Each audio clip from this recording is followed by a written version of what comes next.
I don't think I've ever said the word diva. I don't know whether you could tell. This is the perfect context. You know, I've just started watching Game of Thrones, so I'm like up to season 5. Was it the sheep detectives that made you go, oh, I need to do the traitors? No. Although I wish I could have said yes. Every other word of Ellie's dialogue was a swear word, and so I learned how to be American by swearing. Can you pull a face that best sums up season 3?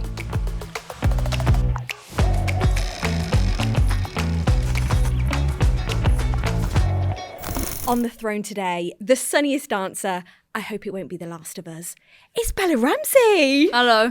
Hello. Thank you for the popcorn. Of course, help yourself. Thanks.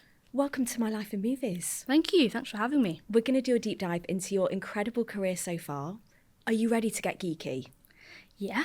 You look concerned. Trepidatious, yeah? Don't worry. Okay. I got you. Okay, thanks. Let's get into it. I might be a girl, but I am every bit as much a northerner as you. Indeed you are, my lady. No one is And I don't questioning need your permission to defend the North. My favourite northerner, a true warrior, Lyanna Mormont. Yeah.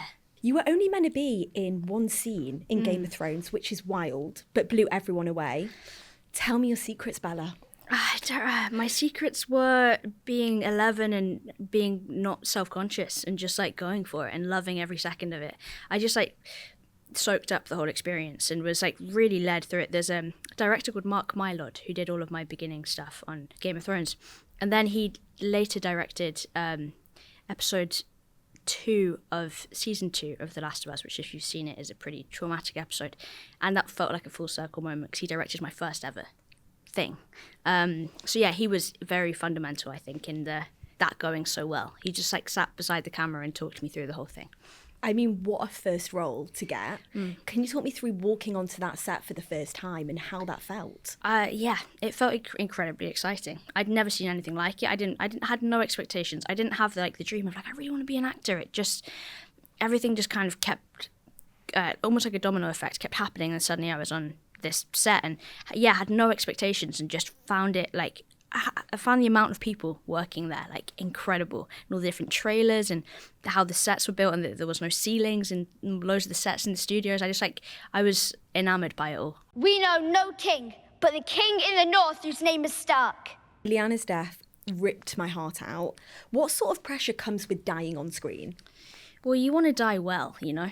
You don't want to you die and then be like, oh, I didn't believe that. Like, it's really bad if you don't do a believable death. And so I think the pressure is of dying well. And there are so many deaths and so many like iconic deaths on screen. I felt very grateful that my death was like a good one. Because in Game of Thrones, you can get killed like that, you know? And I liked that my death involved like stabbing a giant and it being crushed by him, them, it. As you her. do. I don't know the gender of that giant. It's probably a good thing. We must ask. We Yeah. must. Which death scene were you most jealous of, though? Because there are some epic ones.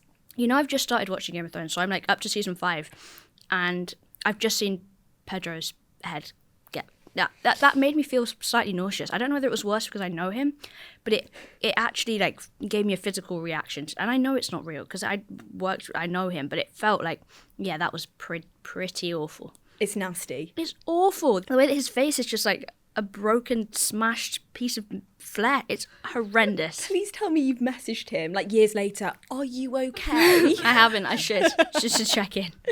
That's crazy, though, that you're watching it back at the moment. Yeah, I'd never seen it. I was 11 when I started, so I didn't watch it. I didn't really have any interest in watching it. And then I always thought that I'd do it one day. And have been watching it. And I've been watching it with watching bits of it with a few friends who are really big fans of it. And so it's been really fun. And like, do you know what's coming? Yeah, that's the crazy part, is that I know where people end up, but I have no idea how they get there. Like right now, everyone's in completely different parts of the world. I'm like, I'm so excited to see how you end up together. You know, I know what happens, but not how, and that's really cool. You're in for a treat. I know, yeah. Witches at the ready. And go! Another icon, Mildred Hubble. Mildred Hubble. Very important question. Yeah. Where is the hat? In the costume department's lockup somewhere, I think. I never got one. I'm sorry, that is cruel. I wore that hat a lot. And the cape. Yeah, actually, was there a cape? There was yes, that we did have capes and belt. We had, wow, that was a long time ago. Reminiscing. I need to get you that hat. Please do. I will do it myself. Yeah. I will deliver it. I think that'll fix everything, actually. I think it will. The diva of all divas, Miss Harbroom. Yeah. What's your favourite Miss Harbroom insult? Because she has many. I don't know if I remember any. Have you got examples? I have a good one. Even a petrified toad looks warmer and more approachable than you do at breakfast. Oh, that's good. That's good. That's cutting. She is a diva. Would you agree? Yeah, I would. I would agree that she is definitely a diva. I think that she is. I don't think I've ever said the word diva. I don't know whether you could tell. This is the perfect context, by the way. Miss Hardbroom, ultimate diva. Yeah, with her nail and her hair slicked back, and she was always. I remember her doing this a lot with her nails. Yeah, Raquel Cassidy. She was great, and her red lips. I think I'm a bit scared of her actually, because she was really in character as well on set. Like she really was Miss Hardbroom, and it was a bit scary actually. Scary, but also she kind of raised us. Yeah, And I know that many people feel the same way. I mean, I think she kind of raised me too. She did. Yeah, Diva. diva. Mildred Harpo. How fortunate that tonight is parents' evening. Mildred has the power of magic, though. Yes, if she you does. could cast a spell to make anything disappear, what would it be? See, I'd like to give a really earnest and meaningful answer, like global warming or the cost of living crisis. It's kind of all I've got, actually. Don't know if I have a No, funny we're going answer. silly. Okay. What would I make disappear? What's it dust? I hate Whatsits. Yeah, well, I don't mind what's it's just the dust. It and it gets all on your fingers, all like congealed on your fingers. No, I can't be doing that. I can't get behind Whatsits, I'm sorry. They're a bit cheesy and gross, aren't they? They're grim. My husband eats them and it actually makes me want to divorce him. Yeah, I hope he knows that. Now he does. What's the best crisp? It's a really big question. To me, is it a crisp? To me, it's a crisp, but hula hoops. But it's not. It's like it's on the edge of being a crisp because it's not. You know, I say it's a crisp. it is a crisp. I'm going to be really specific. No, Beef hula hoops. no, not for me. Salt and vinegar though.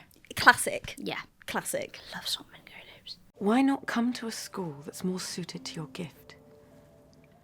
You think I have a gift? Mildred's not a natural when it comes to magic, though. What's the most difficult thing that you've had to learn or unlearn when it comes to acting? Ooh, that's a good question. I love that we've gone from crisps to this. It felt that, you know what that just felt like? It felt like you were the therapist in Sunny Dancer, and you were like, where were you the first time you found out you... Anyway. What was the question? Things that you've had to learn or unlearn Unlearn when with it comes to acting. acting. I think I've had to learn to trust myself and the people around me more. I think often, mostly the people around me who are kind of leading the ship, because I think sometimes you do a take, it doesn't feel right. The director or something, I was like, that was perfect. I'm like, no, it wasn't. It was terrible. Like, it felt awful. And they're like, it came across like exactly how we wanted it. Like, it came across really well. And then I'll be like, no. And then sometimes I'll watch it back and I'll be like, oh yeah, how? How, when I don't feel it, does it actually come across? And so I guess learning to trust, the opinions of the people in charge and not my own internal, like, feelings about how a take went. I mean, that's also important, trusting your instincts. But yeah, I think like a balance of that, and to not be so awful on myself if a scene doesn't feel like perfect, you know. It's exactly that, not being so hard on yourself. Yeah, I think so. Which I totally relate to. Yeah. Miss Hardbroom and CBBC raised us. What is the best CBBC show? I've been talking about it all morning, but Tracy Beaker. Thank you. Thank you for saying that. Tracy Beaker raised me. Genuinely.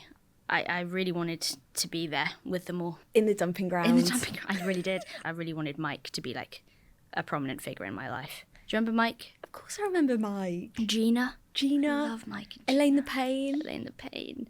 Yeah, I loved Tracy Beaker. That's definitely one of the best. Gotcha! Oh no, we laughed! At such juvenile humour too. The most wholesome series, Hilda. Yeah. So adorable. It's a show that really transports you back to that childlike wonder. What's something that still gives you that feeling? Oh, literally anything that's now nostalgic from my childhood gives me that childlike wonder feeling. I think honestly being outside in the early morning, like when there's kind of a mist across the land and like the sun is rising and the sky looks beautiful and no one's awake and it's just like dead quiet. That gives me that, I think. I love that. Sorry, it's very wholesome. Very wholesome. I have a question. Why is George always so nice to that lamb? Brilliant film. Sheep Detectives. Hey! That was good. How method did you go? How much sheep research did you do? 0. I literally went into a studio I think I was in Los Angeles at the time for something else. And they were like, can we just get you in for like an afternoon to do this? And Craig Mazin, who wrote The Last of Us, so that's how that sort of came about. And he was telling me about the sheep movie for years, and then suddenly it was happening. And I just went in and like was a sheep for a bit and then went home. Genuinely like the easiest thing I've ever done. It is the most emotional film. Were you surprised by the reaction to Sheep Detectives? Yes, I've had lots of people randomly in my life tell me like, oh, I watched your sheep movie and I loved it. I'm like, thanks. I think because I wasn't particularly involved in it, I sort of wasn't super aware of it even happening as much as like, and to people like, I watched your sheep movie, I saw the thing for your sheep movie. I'm like, oh, thank you, that's so lovely. Like, I'm so glad. So I've been a chicken and a sheep now. Was that a nice segue? It was very nice segue. What's next? What other animal? I'd like to be a cow. I actually was a cow in my pantomime in Jack and the Beanstalk with my older sister. When we were young, I was the back of the cow and she was the front, and we were called the Ramsey cow. That is a top tier role. Yeah, actually that was where I peaked, I think. And so I guess I've already been a cow, so I can't give that answer. What's the most difficult? Being a cow, a sheep, or a chicken? I think a chicken. I had to do like really high pitched baby chicken noises.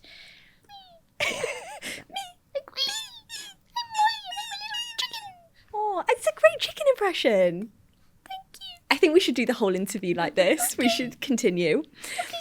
Do you know what humans call stupid people who can't think for themselves?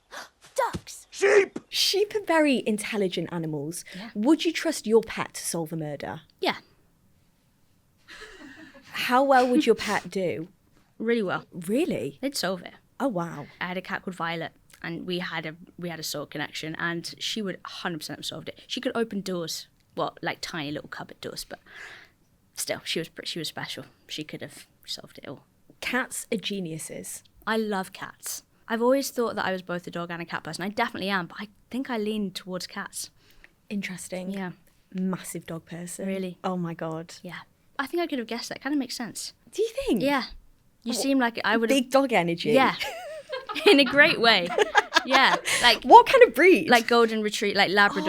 Oh, it's a compliment. Golden, yeah, retriever I will take energy. it. Yeah, I like it. Thank you, Bella. Yeah, you're welcome. Please be honest with me. Was it the Sheep Detectives that made you go, oh, I need to do the Traitors? No. Although I wish I could have said yes. I cannot wait to see you in the Traitors. Thanks. I'm rooting for you. Thanks. I'm rooting for you. Can we get room service, Mama? I miss dinner. Sure, sweetheart. Anything you want. One of my favourite films, Renee Zellweger deserved that Oscar. Yes. Judy. I have a bit of an unhealthy obsession with Judy Garland. Yeah, she was a legend. Judy Garland is without question dream dinner party guest. Okay. Who's yours? Jesse Eisenberg. I know Jesse, and I worked with him years ago, and I honestly miss talking with him, so I'd love to have him over for just me and Jesse for a dinner party. We've had him on the show before. He is a perfect human. Yeah, I have to agree. What's your favourite Jesse Eisenberg project? I don't actually know if I've seen it. I just love him as a person. I love this man. I do. I love him on a human level. Don't need to watch any of his work. He doesn't watch any of his work. He doesn't? No. The Social Network, please tell me you've seen that. I've not seen anything. You have to see The Social Network. It's on my ever growing and like insurmountable list. I think my father is most anxious that this time I am actually bored. I don't think he could take another disappointment. The 9 Days Queen, Lady Jane Grey. Oh, yeah. If you ruled this country for 9 days, what mundane rules would you put in place? Oh, I would... Oh, what mundane rules? I'd have lanes for people walking. Oh, can we please have a slow lane, a middle lane, and a fast lane? Because I'm constantly, like, swerving in and out of people. I'm like, why are you walking as if you've got nowhere to go? Like, come on. Like, and then I literally yesterday was walking around with nowhere to go. I was like, this is lovely. Really leisurely stroll. And I was like, I guess this is what people, when people aren't walking, like, normally I'm late for things, so I'm like speeding to try and not be late or be like less late. I'd also put in a rule about like the time. I'd change time. What? Because Sorry, how would we change time? I don't know, but I'd be the queen, so I'd like figure it out. I'd make it more okay to be late to things, I think. I'd give like a 10-minute discretion, and if you're like up to 10 minutes late, you're not late. You were on time today. I was, because I have people around me making sure I am on time. I was late in the car. Still made it on time though. Still made it on time. What are you doing? Who are they? You're meant to be pining for my brother. Barely know the king. I'm fascinated by the Tudors. What's your favourite Tudor fact? I can give you one. Please give me one. So, you know that there was a job called Groom of the Stool? No. It was someone's job to clean the king's bum when he went to the toilet. Whoever got that job, I hope they were paid well. It might have been quite lucrative. Maybe. Is the king. Is the king? Would the queen get the same treatment? I assume so. That's what a job. Like, today we talk about, like, imagine being like a chocolate taster, or imagine being like all of these cool jobs you can do, but then the top job was to wipe To wipe the bum. to wipe the bum. Yeah. I don't think I would have liked that job. What job do you think that you could imagine yourself doing in the Tudor times? I would have been in the fields, gathering the crops, and having a lovely, jolly old time, probably jumping over hay bales and stuff. Sounds quite nice. To be Actually, I would have been honest. with the animals. I would have been the animal wrangler, 100%. Would have been like, yeah, that actually would have been in the stables. I listen to God when he speaks to me. Pious girl. Usually he tells me to form an army. Catherine Cool Birdie, can I read you my favourite review of this film? Yeah, Me when men ask for my number. that's really good. Birdie has to meet all of these awful suitors. Yeah. What's your ick in a person? I really can't deal with people wearing shoes with no socks. Thank God. Thank goodness you wore your socks today. I can't. You got having your sweaty feet just in your shoe like that. That's got to be uncomfortable. And yeah, I can't deal with that. And then it stinks as well. I just don't know how it's comfortable, and it like freaks me out, the idea of me doing that. And then I'm like thinking about how they must feel, but they must be okay if they're choosing to do that. I just can't do that. People on a plane that get their feet out. Oh no. Oh no. No, listen. If ever I do, if it's a long flight, I do it respectfully, and if my feet smell, I won't do it.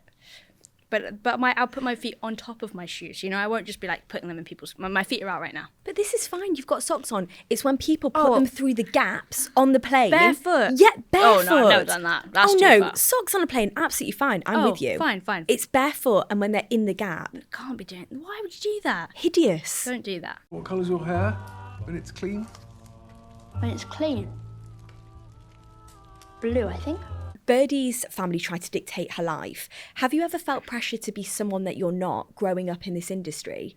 I think so. I think there's a natural amount of that, but I've mostly been shielded from it, to be fair. And I've always been quite like defiantly who I am, I think, and so it's not been too much of a problem. No one was ever trying to put me in a dress or anything, so I feel quite lucky. If you have to get bit to be infected, then who bit the first person? Was it a monkey? I bet it was a monkey. It wasn't a monkey. I thought you went to school. The ultimate final girl, Ellie. Oh yeah. I wish I had an ounce of Ellie's strength. What's something about her that you've been able to bring into your own life? She taught me to swear, and so I guess a bit of that, and just I don't know. I think her grit and determination and her like absolute single-minded. If she has a plan, she will. But again, that's actually doesn't serve her very well, and it's maybe not the best thing in the world. But her strength, yeah, and her loyalty to the people that she loves and her fierceness in that, I think is something that I try and hold on to. I love the thought of you not being a swearer before The Last of Us, and now you're just like... No, but only in an American accent. in my British accent, I'm less of a swearer, but yeah, as soon as I go, that's kind of how I learned an American accent, because like every other word of Ellie's dialogue was a swear word, and so I feel like I learned how to be American by swearing. So Ellie has zero luxuries. What's the first thing you think that she'd Google if she had access to the internet? So many things just went through my brain. How to... Do you like the accent? I love that you're doing it. How to bring back Joel. Yes. How to resuscitate dead man. A very important question. How to grieve. How to not be traumatized. You're going to make me cry now because Sorry. I was traumatized. Sorry. Joel, get up! Joel, get up! Joel, get up! Pedro Pascal, Yeah. he called you a blessing. That's really nice, isn't it? He said that you're a match made in heaven. How different do you think this whole journey would have been without Pedro?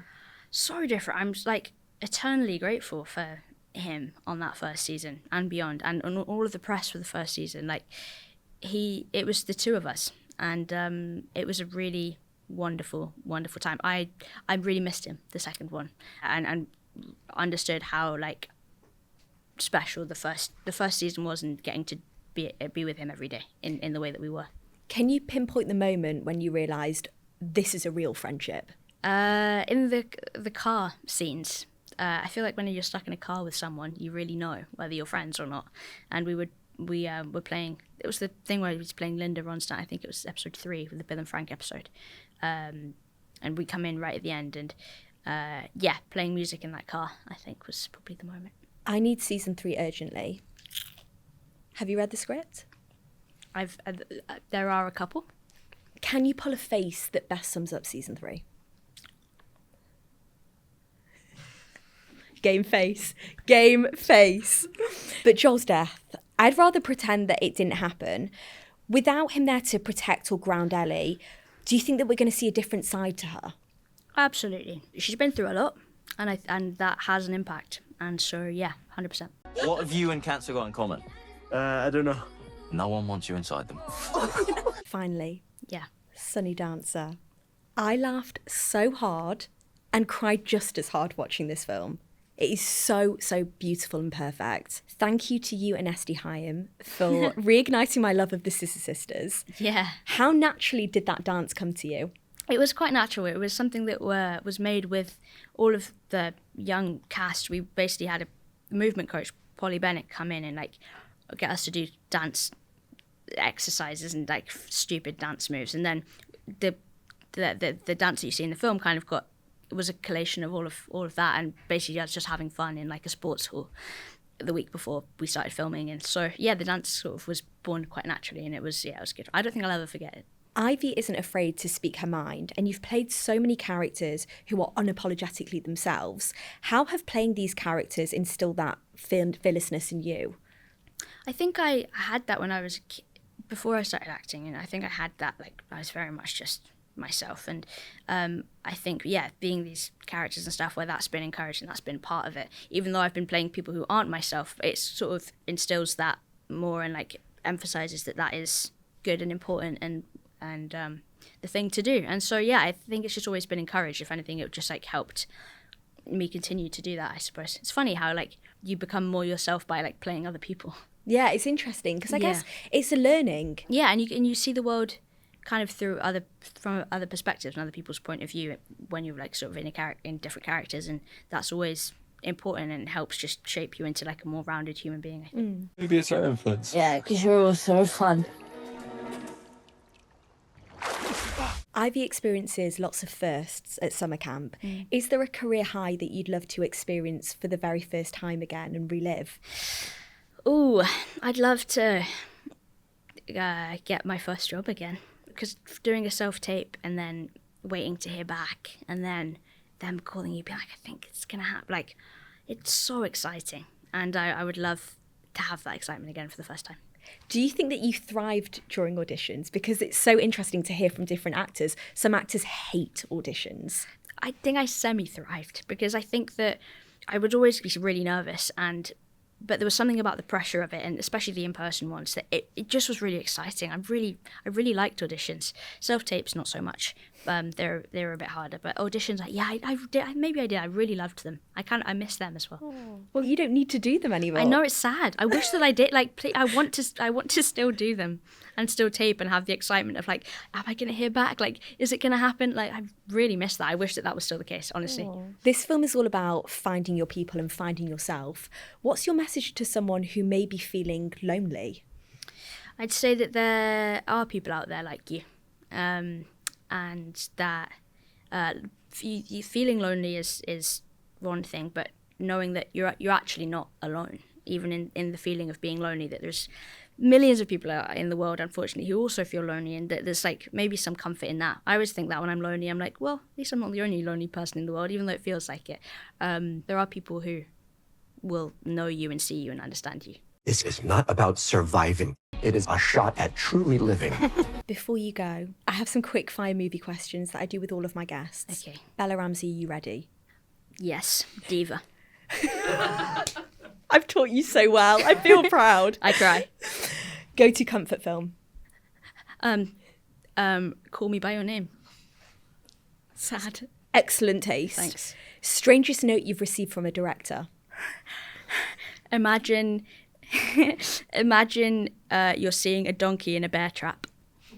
What was that from? Hilda. Did it work? Yeah. Project of yours that you think deserves more love. Two for Joy. Film from 2017 with Samantha Morton and Billie Piper. Played my mum. That was the first time she ever played my mum. Oh. Yeah, Two for Joy. Film that terrifies you the most. Silence of the Lambs. Valid. Film that makes you cry. The Croods. Film that makes you laugh the hardest. Give me some comedy films. For me, it's Bridesmaids. Not seen it. Oh my God. Sorry. Film that makes me laugh. The film of my life. Film you wish you were in. Let's think about this. Probably. I'll direct one with you and Jesse Eisenberg again. I'm in. Your dream role. I'd like to live out my childhood dream and be an astronaut. And there are some incredible space movies. Yeah. The one with Ryan Gosling, Project Hail Mary. Haven't seen it. Oh my, Bella. Sorry. We need to change that. Okay. Oh, I watched a film recently that made me laugh. The Invite. It is a very good film. Yeah. Hilarious, very uncomfortable. Yeah. What a pleasure. Thank you. What a pleasure. Thanks for having me. Such a treat. Thanks for your questions.